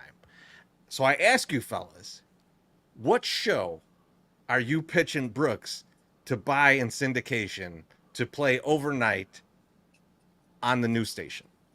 Beef, go ahead. Man, that's tough. You know what? I would probably, I mean, he'd never buy it, but I would probably pitch something that goes back to the old days of sports radio. I would go get like Mike North. I would go get like Dan McNeil. I would go get like Mark Giangreco, and I would have them do like a sports writers on TV style thing. I think you misinterpreted what I said. It's got to be a TV show, Yeah. like a sports adjacent TV show in syndication. So like a sitcom. Oh, got it. You know, like I know neither one of you are gonna pick this. So like Eastbound and Down, right? Would be Yeah, like they couldn't yeah. show that on the regular station. Can't, no. Got So it, like, okay. but like, I thought you that. made me make up my own show. No, you're not making Okay. up your own show. We've Okay. done this. We've already done make up your own show. Yeah, this is tough. I mean, I don't know. that Okay, I even I'll go watch any first. I'll go sports. first. Yeah, you Yeah, go I'll go first. first. I don't even know what the All fuck right, I'd so- pick for this. So here, when I think about sports adjacent sitcoms, there's like only one fucking show really comes to mind, and it's Coach. Like I just want to I would watch Coach, and I wasn't even a big. I know I'm a big sporto now, and I'm a big big brain, when it comes into the athletics. But I was not that way when I was younger, and I was definitely like, I mean, I like the Bulls and shit, but like I watched Coach with just like my dad and actually my mom too, and it was just a funny show, and it was just good dialogue, good character, and just like a lot of good stuff. So I would go with Coach as the show that you would throw in there to probably would get a little bit more ratings than a fucking infomercial. Okay, same era. Let me ask you, Beef. Would you consider this a sports adjacent sitcom, Married with Children? With the amount that Al Bundy talks about his Polkai career and the one football episode. I see where you guys are going here, but here's the problem, Treasy. And you bring up an all-time great show. They can't afford that fucking show. They can't afford the royalties for that show. What you got to do is pick a show station that is you that could show on right now? actually afford. No, they're not affording Married with Children's royalties. Okay, Ever. Not What happening. about Coach? You got to pick a shitty. No, Coach either. Coach was a super popular show. You got to pick a real piece of crap show that might get you back on there. And so the show that came to mind, and I was like, man, wasn't there a show where Dick Butkus was a coach on it and Reggie Theus was a coach on Hang Time is what we're picking because they could afford that. It'll have recognizable people on there. You can't afford, I'm going to pick Coach. Miller. Coach was Hanging a with great Mr. show. Miller Like, what the or fuck? something. Yeah. A shitty show like that maybe they could afford and actually do. Now, syndication. Beef, I love that you went that route because I I was also thinking going on the cheap. And you know where my mind went? Was like, who's touching an OJ show? First and 10. First and 10 like, was it was like you can't even find it. Like if yeah. like Max streams every show that HBO's ever had except for Dream On and First and 10. The only problem with First and 10 is how much surgery you'd have to make on it to put it on like kind of a regular, unless you're saying it's streaming, so it doesn't matter. It's a free. No, Beef. That's where you're mistaken. Where you're mistaken. So when First and 10 hit DVD, right? Yeah. Me and Polish with Extra Onions were like, we got to get this. Right? Like, so I remember he got it, and we watched some of it together. You remember there being a lot of nudity in it, right? Yeah, I mean, like probably 20 of the first 50 titties I've ever seen were in that show. No, it's Mandela effect. There's like no nudity in that show. No nudity, you're telling me. There's like almost no nudity in that show, and there's like barely any swearing. It was wild. Like, because I remember I'm gonna have to rewatch this because I don't believe very differently. I remembered it very differently, and I don't know if that was an era when you guys were getting high a lot. I don't know. I don't know if it's because he bought it at Walmart that there was like a different version. They cut it. Like I don't know. Like what happened with Danny Reyes watching. Danny Reyes watching Blood In Blood Out on Disney Plus. Like, I don't know if it's the same bit, but like, yeah, it was like apparently there's not as much as we remember. See, like people are saying, like Arliss. No, Arliss too expensive here. No, here, in my opinion, like these shows are too expensive. Here, you know what show you can afford? You can afford Pro Stars. I agree with Boney. Pro Stars is a shitty cartoon. You can afford that. Yes, absolutely. No, question. So I just went in and looked here. Okay. Yeah. And Coach, you can get it on Fandango at home, Amazon. You have to buy or rent it through those two places. It's free on the Roku channel. How do I get it for free on the Roku channel? Sign up for an account. It costs $0. You can get it for free all 9 seasons. I think they could afford Coach. I think Coach is a forgotten MSS. gem. You are looking at it from the perspective of the viewer. Yeah, we'll be able to get whatever's on this channel for free too. They got to pay for that though. They got to pay to get these things on there. Like, come on now. You think Roku's got tons of money? Roku don't got no money. More than this stupid channel, yes. Well, maybe. What about like a? I mean, that's true. Let's resurrect MXC, because I feel like MXC is not on TV anymore. It should be on TV, and it's not on TV. Like I want to know all about that show and see it over and over again. You could replay the same episode 20 times in a row and I wouldn't notice. So like I want that show. That fits. It's tough because any of the worthwhile shows they won't be able to afford, and then the rest of the ones we're naming, none of us would ever watch them. We're not staying up. And we saw First and 10 the first time through Treasy. We're not staying up to watch First and 10 at midnight. Like you've never watched it. Let's just be honest about what that time slot is. That's not stay up to watch. That's I happen to be up and I'm watching. I happen to be up. Oh, Pornhub works right now at this hour also. So after that 30 seconds, you're tuning in the First and 10 because you want to see why they drafted a center #1 overall. Goddamn Zagreb. Oh, maybe man, Zagreb Ganushki night. Yeah. This is probably that's next to Mexican Heritage Night, the best-selling night of all time in sports history. Yes. Man. There's a huge opportunity there, like to like really get like some like I don't want to say good programming, but some inventive programming from like local people, which it would be dope. This is a good one. American Gladiators. I think original American Gladiators we can't afford, but the American Gladiators, but a shitty remake we will have to take. the one with Hulk Hogan. Just put the 16-inch softball streams on there, Treasy. Oh, now that you can afford. Now buy those guys. Okay, buy those guys a good camera. Yes, that would work. That could work right there. Replays. No, Beef. Fuck yes. Beef. This is a good point. Remember the like 90s era like live 16-inch softball. Fucking right. I can remember being out with you guys partying. I drop off Slim Mick, and then I come home and I turn on TV at 2:30 in the morning, sports channel, and the motherfucker's on there. Like, what are you fucking playing? I just dropped you off. I'm playing something. I was watching, and this is weird, but I don't know why. I was at lunch and I was watching cornhole championships there for like at least 15 minutes, and I got excited when they were hitting good shots. I was like, yes, and I was like, okay, this is why they have this on TV, because it's interesting. They could do that. It's what like 4 cameras. Yeah, I mean that's really that's all a you separate, need. That's a separate thing. That's actual sports going on. And those are also right standard now. on like a lot of these channels. They fucking throw that shit at night, whatever. We could start our From the 108 cornhole fucking tournament or whatever, and we could televise that shit. You get like 16 hours of content. And, that's good. That's a lot of content. Yeah. See, Ninja Warrior's getting mentioned. We can't afford Ninja Warrior. We're getting MXC. That's Warrior. We got to figure out the budget. That's we'll have Warrior Ninjas. All right, Beef. Close us out on the last call. All right. I dug up an old blog that we wrote. It's actually a draft we did in August of 2020. So this is almost 4 years old. I'm going to put this up on the screen, and I'll read it for the podcast listeners. What we did is we drafted our Mafia families out of White Sox Twitter people. And so I'll read mine first. This was the Beefloaf family of Bridgeport. My conciliary was Father Zoe. My underboss was Tony DeMimbo, and we each drafted 2 soldiers. I had Ken W.O.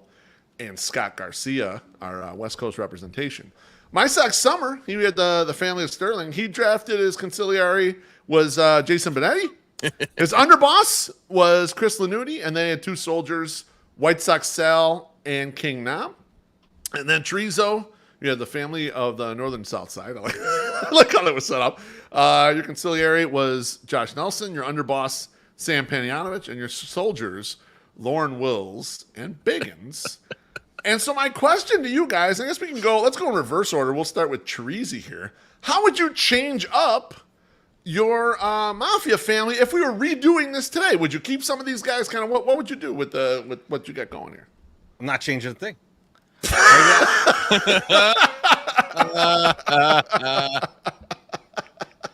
I think if I need to take out Beefloaf, I may have the perfect person on my roster. I don't think so. She got took down by me. What are you talking about? Hey, I don't know. I mean, she's a laughing stock. Based possibly on me. willing to kill. Possibly willing to kill you. So, but no, I think obviously possibly willing. Lauren hates my guts, so I think she's probably not on my group. But I do. It's funny. I would say like the consigliere and underboss. Those stick.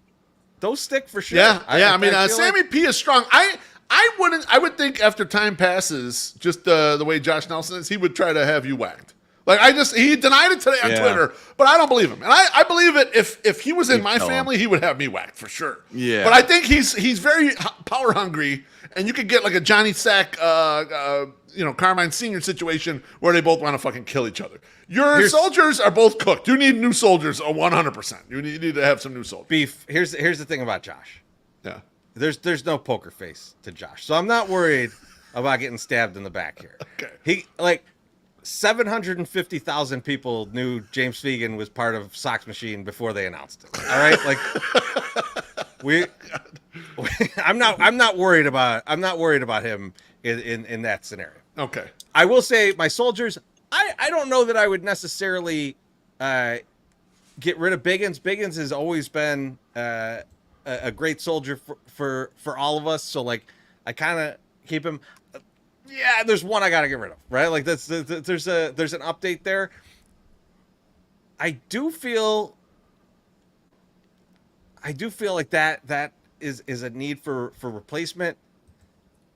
It's tough to see who I could go for, but I think I got an easy choice here. My man Danny Reyes. I'm sliding him right in there. Well, yeah, see, he was worried about those allegations and wings and rings. He beat him, luckily, It's going to be tough if I got to send him after you, Beef. But he'll fuck my Sox summer up. So, there's no question.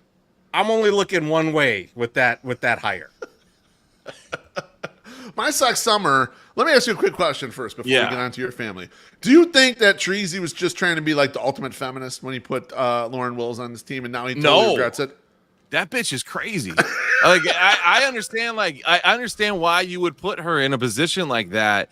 The problem is she is so okay. So if your soldier is supposed to be Yeah, I mean, yes, like she needs to be there because she is like somewhat. I don't want to say a lunatic, but I want to say a lunatic. No, I mean that But backfires on you sometimes. She also will right? go out. Yeah. She'll go out there, and it's like it's kind of a die for the cause type person mentality. And sometimes your soldiers turn on you, Treasy. That and I think that's what am I gonna do? So to get that person that's going to go out and actually take care of the business you needed to actually get taken care of, like you got to be a little bit crazy. So yeah. Now let's look at your family, MSS. You got man. Conciliary, Jason Benetti, Underboss Chris Lanuti, your soldiers, White Sox Sal, and King Nam. What's it? Can I ask a question on this? Jump in, baby. Jump in. Go for it. So your consigliere is Jason Benetti. How's he gonna feel about your performance on the mid show? Well, he left. He went to start his own family. Is what it looks like to me. He doesn't want to be a part of this one. I said I wouldn't miss him. I'm not going to miss him because he left me. So I don't give a fuck.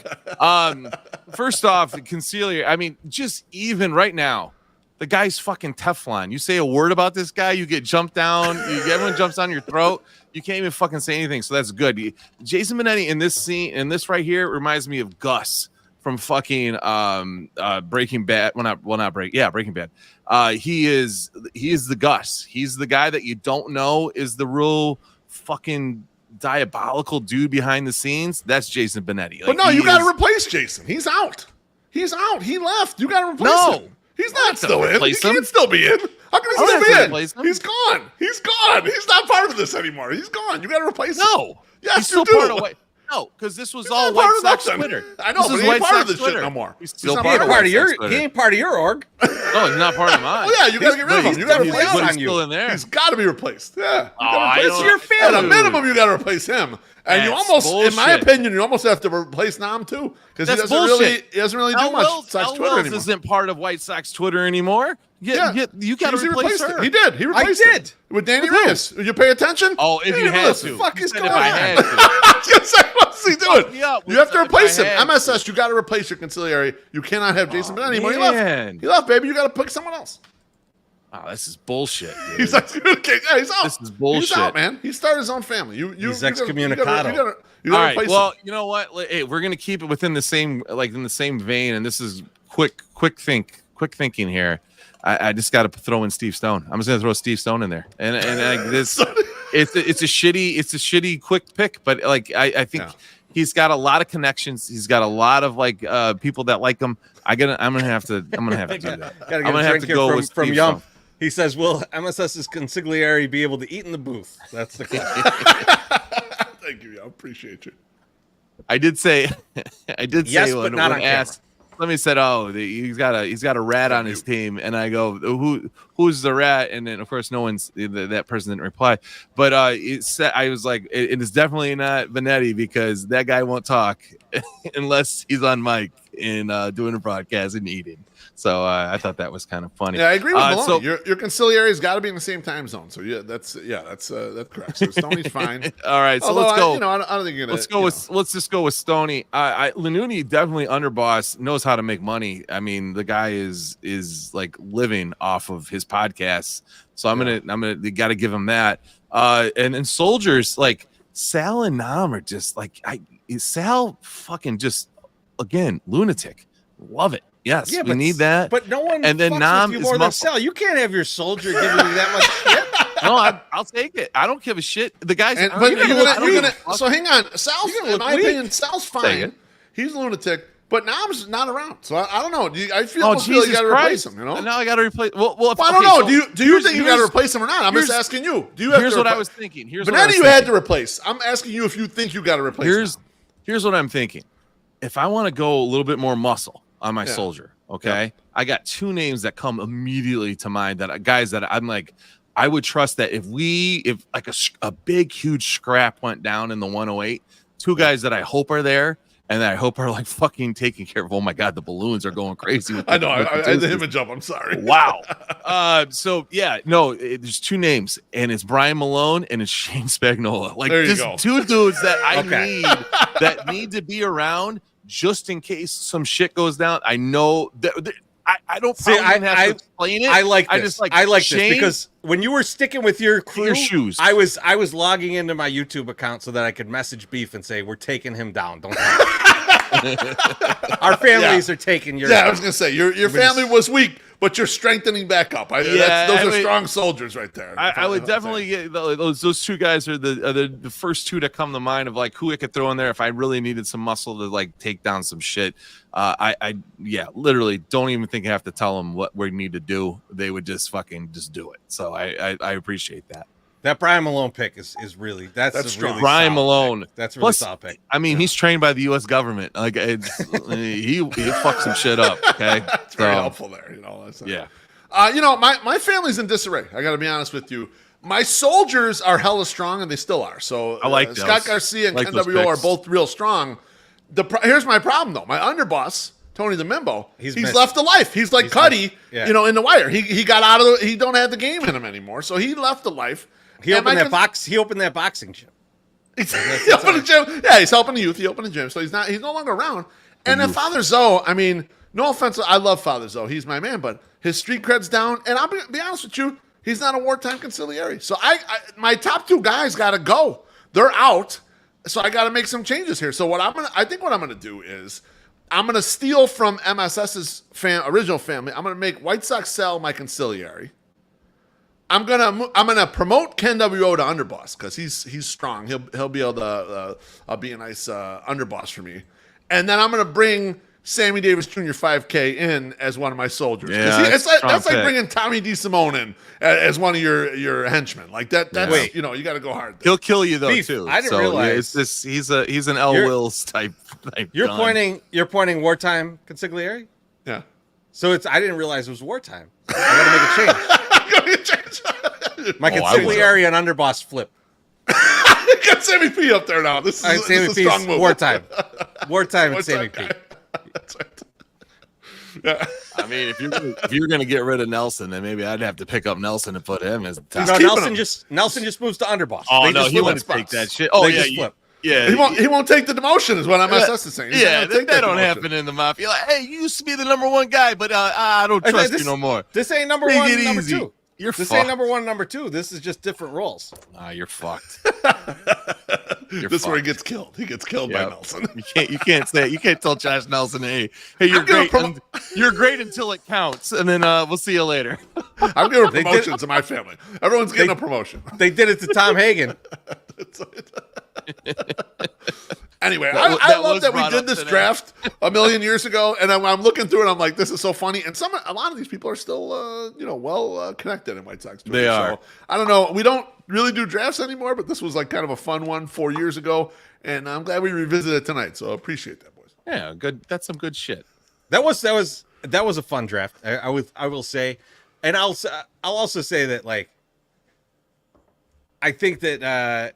It was a pretty good job by us to predict who would still be around in White Sox Twitter 4 or 5 years later. That was I'm impressed by us. Let's go White Sox! We should be impressed by us. All right. Now it is time for thank yous and GFYs. And my Sox Summer, I'll start with you. Thank yous or GFYs? First, thank you of the night goes to the White Sox for having us out for the 5K. It was awesome. It was a beautiful, weird day because it was hot and it was supposed to start early and then it didn't start early. It was a big clusterfuck, and then the beer incident with Chirizi. But they still had us out, and that was nice. And it was fun to sit there and bullshit with the guys that we know in the front office and just hear some good stories, some good war stories. And actually, where I thought we were going to go with with your question, Chirizi, for last call, like I thought you were going to be like, hey, maybe you guys will get some programming on this new station, and was like, yeah, please, we will take that. We'll even stop cussing, but might change up too much. If we can. Yeah, I don't think we can. But anyway, can you bleep us? Yeah, I don't think that's gonna happen. I can't keep from swearing on the Star Wars show. Like, well, it's like, maybe we'll get a shot collar. MSS gives an all curse show, basically. He's like the foreigners talking to Eddie Murphy. That's MSS's show. It's all except for when he's doing his impressions. Oh, that's right. Mr. Fuck You Man. Hey, that's you. That's suck my dick. I can't believe no one paid for the candle boxing project. That's You know what? I don't know. They ran out of money. Candlebox. I'm gonna have to do it after the care. show. Yeah. I've seen Candlebox live. I saw them. They played a show with the Flaming Lips. Went to see the Flaming Lips and then watched Candlebox afterwards. It's very odd pairing. I saw Candlebox and the dude wore a hoodie on stage, and I was like, "This guy is phoning this shit in." I can't fucking. Oh believe man. So the Sox is the first thank you, and the second thank you is the Winston-Salem Dash for all the Italian beef gear. So they sent us a package, and I don't know. I showed it on the video, but like they sent it in a wrapper, like you would have a beef sandwich, and they put the shirt in there, and I was like, that's genius. That's fucking wonderful. So I got that. I got the shirt on today. Wore it to the game today. Got a lot of looks. People are like, "What the fuck is that?" The girls were like, "That's why we were in a Chicago Bulls shirt. We're going to see the White Sox, dummy." And I was like, "No, it's something different." And they're like, "Oh." So I didn't wear the hat because I didn't want to go full Italian. So I'll wear the hat maybe sometime this weekend. But yeah, thank you once again to the Dash for the gear. And I think it's the 19th of July. They're actually going to play in the gear, in the Italian beef gear. So if you're in the area, go down there. I like the guy responding to them today and say, "Hey, can you get me some good seats?" And it's like, well, they're the organization. I think they can probably. So if you pay them, you can probably sit in good seats. So that was pretty kind of funny to me. So yeah. So thank you to the Dash. Beef, who are you thinking are GFY? I'm going to throw a GFY out there, and my GFY goes to My Sox Summer. As we mentioned, on Tuesday, I took a night off, load management, and people were calling me Bron Loaf or whatever. I couldn't make it to the game. And I have this bit. It's kind of famous. It's been a couple years old. It's called the class picture. And My Sox Summer took this fucking abomination of a class picture, possibly the worst class picture ever. And I saw that roll up, and I was like, take a little fucking pride in this bit I created, God damn it. What the fuck are you doing here? And I did see you get bodied by a few people. I was like, thank God people noticed the difference between a really good class picture, which you took today, actually, when you were at the game, and this piece of shit that you took on Tuesday. So My Sox Summer, GFY, I know it's not originally your bit, and so you don't have the pride and ownership, but I need you to have the pride and ownership when you're going to take the picture. Oh, you know what's appalling about the situation? What's that? Is the next day, we're at the game, and we hear that My Sox Summer was trying to say that the class picture happens in the top of the sixth. No, it wasn't. Good God. I wasn't saying that because I never know when it's supposed to happen. Now I know it's in the mid sixth or bottom of the sixth, or whatever you want to do. CD44 says MSS was high as fuck stuff off. That's not an excuse. Don't take a picture. I was drunk that night. If you're too high to take a picture, you'll fucking sit your ass down and you skip the picture. That's fine. Good quality is what we want here, because we hold ourselves to a high standard. 108. This is not our standard right here. You see this? My bad. You know what? It's tough. I don't know. Hey, listen. I still love you. I still love you, Sounds MSS, but that was fucked up. Okay? Fine. Next time you don't do something the way that I want you to do it, I'll yell at you too. You do all the time. You're like, do not drag that image, you motherfucker. You yell at me all the time. It's fine. I deserve it. I don't get mad about it. I'm like, he's right about that. I should have done that differently. Yes, you do. I've been dragged 50,000 times about my poor quality pictures. You're right. I'm glad to be dragged, so I learn. I get better. That's all I'm doing for you right now, son. You didn't drag me like you dragged that guy in that blog you just wrote about the prospect. It's fine. I put that blog out there, and this. I shouldn't tangent here, but Treasy and I put a lot of work into an Eric Fetty blog, which we discussed all these angles of the trade and all this, the teams and all this shit. And then I put that blog out there, right? That bullshit blog. That blog got 8 times the amount of views. The one we put a lot of fucking work in, a lot of detail and all this stuff, thought pieces, whatever. I put this bullshit blog out there, 8 times the views. I don't know what the hell the internet does anymore. I just throw shit and hope something happens. Haktua. That's all everyone was thinking about. Don't worry about it. I'm way over spit that. on that. I almost want to GFY that because I'm just tired of seeing that shit. That joke was funny for 35 seconds. I was really upset that our guy Wally Money had seen the video and heard it before I got to him, because I wanted to have a Wally Money reaction to that actual video and just to watch his face and watch the grin go from ear to ear. But he was like, dude, I heard about that shit 6 months ago. What are you talking about? And I was like, it just became popular. He fucking knew that a little while already. He already knew her. That huck too and spit on that thing. You get me? They were getting it. There was I'm like done a with whole it. I'm done with it. discussion. There's something new that's going to be done. Yeah, please something else dumb. Take over. Do for me. the new thing. It's the internet. It cycles through in like 30 days, so don't worry about it. But they were talking about it on the Stern show, and they're like, well, why we don't understand why this became viral, or why is it viral? And the reason it became viral, and we're again, Loaf, I'm sorry, we're going on tangents, but Go for it, baby. it's like the reason that I feel like it became viral is because it was a natural reaction and something that was funny, and it wasn't somebody trying to like make sure like they were trying to make a point or do something. It was just a very organic situation, and watching her friend react to her when she said that, like, that tells you all about that bit. Like, that girl wasn't trying to go viral. She wasn't trying to say something funny. She was just being who she was and saying what she was saying, and that's what takes off. So if you're out there trying to create something that's going to go big, like Loaf was just talking, don't try and sell your Karl Malone impression. Shut up. No, I'm not going to do that. But when you're trying to sell the Fetty, you know, you're like, hey, we put all this time and all this shit in there. That's not necessarily always what's going to happen. Like, you're like, hey, we did all this work. I should get a return. That doesn't necessarily happen. It's like, I throw something together really quick. I talk about spitting on a dick, and like all of a sudden I'm fucking famous. So it's just, it's fucking crazy. In the worst way possible. Hey. What about killing and dismembering bodies and then eating them? That's and then you become famous from that. The eating part, not that bad. A little bit more allegedly. Treasy, how about you? Thank you to Jim.